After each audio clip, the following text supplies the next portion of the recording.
jsem vás na začátku hned zahltit informacemi, pak než předají ceny, tak vám řeknu další.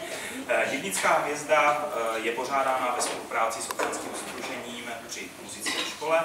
To sdružení je Noema, to většina z vás ví. A protože těch aktivit má škola i Noema strašnou spoustu, tak po rozumné úvaze jsme se dohodli, že Děvnická hvězda se bude konat jednou za 2 roky. Olympiáda